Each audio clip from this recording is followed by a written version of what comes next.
Hello everyone, welcome to study in 91। इस video में हम लोग डिस्कस करेंगे उस क्वेश्चन के बारे में जो ज़्यादातर गवर्नमेंट ऑर्गेनाइजेशंस जब भी इंटरव्यू लेती हैं वो पूछती हैं, राइट।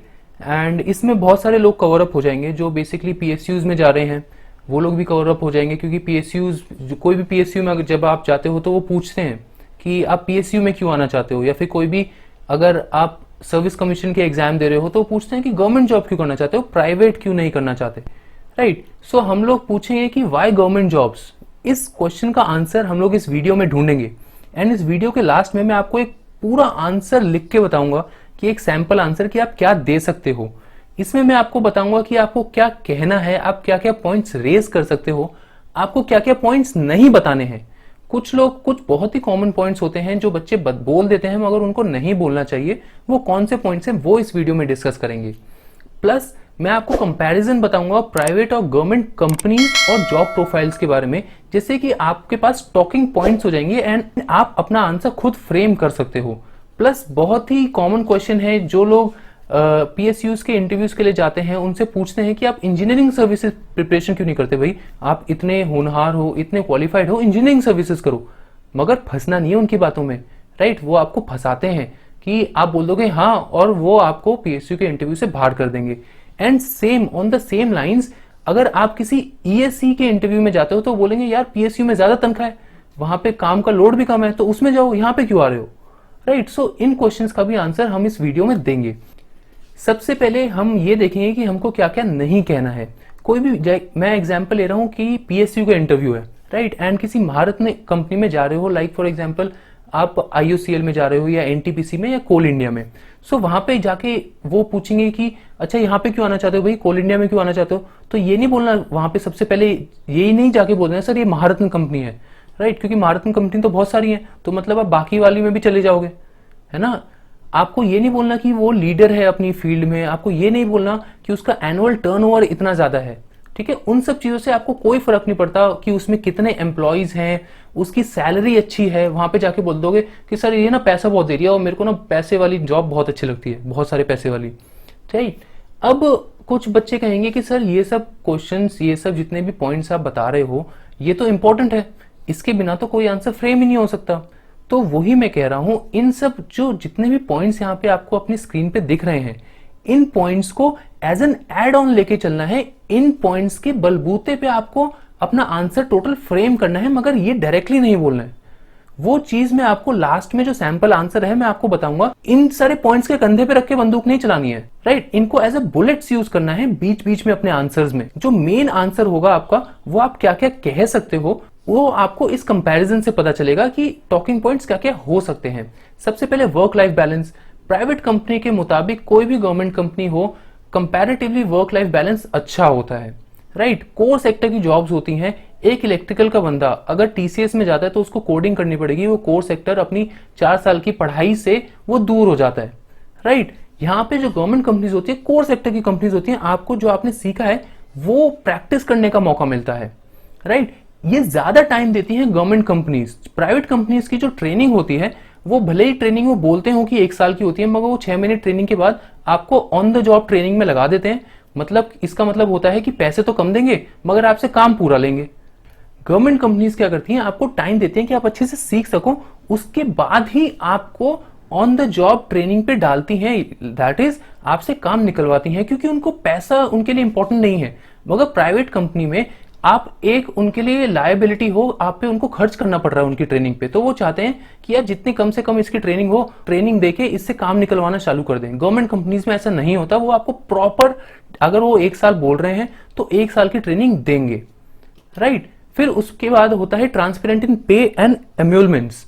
अब आपने देखा होगा प्राइवेट कंपनी में, ये सॉफ्टवेयर में बहुत होता है, कॉर्पोरेट जॉब्स होती हैं उनमें बहुत होता है कि यार आप अपनी सैलरी किसी और को नहीं बता सकते, किसी और को डिस्क्लोज नहीं कर सकते। On the other hand government companies जो होती हैं उसकी सैलरीज उनकी वेबसाइट पे होता है, किसी भी प्लेटफॉर्म पे इंटरेस्ट में वो पब्लिक इंफॉर्मेशन होती है कि इस पोस्ट पे कितनी सैलरी मिल सकती है, राइट।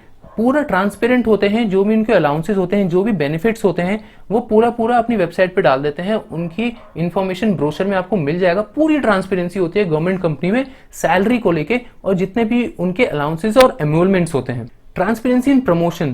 प्राइवेट कंपनी में क्या है, प्राइवेट कंपनी में आप काम कर रहे हो 10 साल, राइट, आपका प्रमोशन होने वाला है, पता चला कि किसी बाहर के इंसान को लेके आए और आपके सर पे बिठा दिया, राइट। ऐसा बहुत होता है प्राइवेट कंपनीज में। गवर्नमेंट कंपनीज में क्या होता है, गवर्नमेंट कंपनीज में एग्जीक्यूटिव लेवल पे और डायरेक्टर्स लेवल पे आप प्रमोशन होके ही जाते हो, एक्सपीरियंस बेसिस पे ही जाते हो। वो लेटरल एंट्री जो होती है, लेटरल एंट्री को वो अलाउ बहुत कम करते हैं। बहुत रेयर केसेस होते हैं जिसमें लेटरल एंट्री अलाउड होती है हायर पोजीशंस पे। On the other hand private companies में बहुत ही कॉमन है, कोई भी अगर अच्छी बाहर की यूनिवर्सिटी से पढ़ के आया या दूसरी कंपनी से आ रहा है तो आपको उसको आपके सर पे बिठा देंगे, राइट। तो प्रमोशंस में ट्रांसपेरेंसी बहुत ही कम होती है प्राइवेट कंपनीज में। प्लस गवर्नमेंट कंपनीज क्या होता है, वो डायरेक्टली किसी ना किसी तरह जो कॉमन पीपल है उनकी लाइफ को इम्पैक्ट करता है, क्योंकि जितने भी कोर सेक्टर्स हैं वो बनाए ही इसलिए गए हैं, वो गवर्नमेंट कंट्रोल में लिए ही इसलिए गए हैं क्योंकि वो लोगों की लाइफ्स को इम्पैक्ट करते थे, क्योंकि वो एक एसेंशियल चीज थी, तभी तो वो पब्लिक सेक्टर में आया है। अब मैं आपको बताता हूं कि पीएसयू वर्सेस ईएससी में क्या फर्क है, क्योंकि ये क्वेश्चन में बहुत कॉमन है, ये पूछा ही जाता है। पीएसयूज में क्या होता है, एग्जीक्यूशन पे ज्यादा ध्यान देते हैं, एंड ईएससी की जॉब जो होती है वो प्लानिंग में ज्यादा रिक्वायर्ड होती है, राइट। तो अगर आप किसी पीएसयू के इंटरव्यू के लिए जा रहे हो और आपसे पूछे यार तुम ईएससी क्यों नहीं करते, उसके एग्जाम की तैयारी करो, वहां पे जाओ, इंजीनियरिंग सर्विसेज में जाओ, इतनी रॉयल जॉब है, तो आप बोलो कि सर जो पीएसयू की जॉब होती है वो एग्जीक्यूशन पे ज्यादा ध्यान देती है, हम जो भी काम होगा अपने हाथों से करेंगे। ऑन दी अदर हैंड जो इंजीनियरिंग सर्विस है वो प्लानिंग में ज्यादा ध्यान देती है, ग्रास रूट लेवल पे इतना काम नहीं कर पाऊंगा, मैं एडमिनिस्ट्रेटिव जॉब्स में ही लगा रहूंगा। ऑन दी अदर हैंड अगर आप इंजीनियरिंग सर्विसेज के इंटरव्यू के लिए जा रहे हो और वहां पे आपको बोला जाए कि यार आप पीएसयूज के लिए जाओ, तो आप बोलो कि सर वहां पे क्या होता है, ईएससी में प्लानिंग होता है, ठीक है, मेरे जो डिसीजंस होंगे उससे लोगों की लाइफ डायरेक्टली इंपैक्ट होगी। पीएसयूज में क्या होगा, मैं काम करूंगा, काम से कंपनी को फायदा होगा और फिर उस कंपनी से लोगों की लाइफ इंपैक्ट होगी। मगर ईएससी में क्या है, मेरे काम से डायरेक्टली लोगों की लाइफ इंपैक्ट होगी। तो ये डिफरेंस है पीएसयू और ईएससी में। अब एक सैंपल आंसर जो आप लिख सकते हो और जो पॉइंट्स मैंने बोला था आपको कि नहीं बताने, वो कैसे आप इसमें इंक्लूड करते हो वो देखते हैं। सो सैंपल आंसर कुछ ऐसा है, sir it's a great opportunity to work in a core company like XVG, कोई भी कंपनी है, it will provide time and space for me to grow as an engineer. जो मैंने ट्रेनिंग की बात करी थी कि वो पूरा टाइम देते हैं। Not only I can have a better work life balance, जो कि मैंने बताया कि वर्क लाइफ बैलेंस हमेशा ही इंपॉर्टेंट होता है किसी भी एक पर्टिकुलर इंसान के लिए, एंड गवर्नमेंट में वो हमेशा ही अच्छा होता है compare to a private organisation. But also I will be working along very brilliant minds.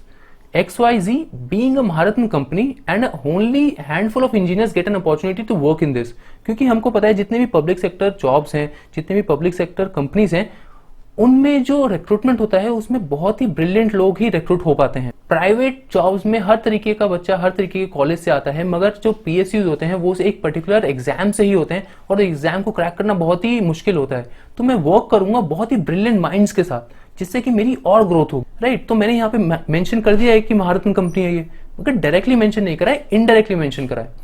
Since the company provides में डिसेंट फाइनेंशियल स्टेबिलिटी, ये मैंने बता दिया कि यहाँ पे पैसे अच्छे मिल रहे हैं। All my energy will be focused towards the growth of the organisation and my personal knowledge and experience. तो इसमें जो पॉइंट्स मैंने आपको बताया था ना कि नहीं बोलने, वो भी मैंने इंक्लूड कर दिया है, मगर डायरेक्टली नहीं, इनडायरेक्टली, राइट। सो ऐसे आपको अपना एक आंसर क्रिएट करना है। ये एक सैंपल आंसर है जिससे आपको आइडिया मिल जाए कि कौन से पॉइंट्स कैसे यूज करते हैं, राइट। प्लस अगर आपको ये जितनी भी हमारी प्रेजेंटेशन है इसकी पीडीएफ चाहिए तो आप हमारे फेसबुक ग्रुप से ऐड हो सकते हैं वहां पे, एंड वहां से डाउनलोड कर सकते हैं। आपको ये वीडियो कैसे लगी, बैड, गुड या बेस्ट, ये आप हमको कमेंट बॉक्स में लिखिए। एंड इंटरव्यू से रिलेटेड कोई भी आपका क्वेश्चन हो, हम इंटरव्यू सीरीज चला रहे हैं, उसमें आप पूछ सकते हैं, हम उस पर वीडियो बना देंगे। प्लस क्योंकि हम लोग अब रेगुलरली वीडियोस डाल रहे हैं, तो जैसे ही हम वीडियो डालें आपको नोटिफिकेशन मिल जाए। उसके लिए जब आप सब्सक्राइब करेंगे उसके पास में एक बेल आइकन आएगा, तो उसको प्रेस कर दीजिए, जिससे कि आपके पास नोटिफिकेशन अपने आप आ जाए। सो चलिए फिर इस वीडियो में इतना ही, एंड नेक्स्ट वीडियो में फिर से मिलते हैं। Thank you very much.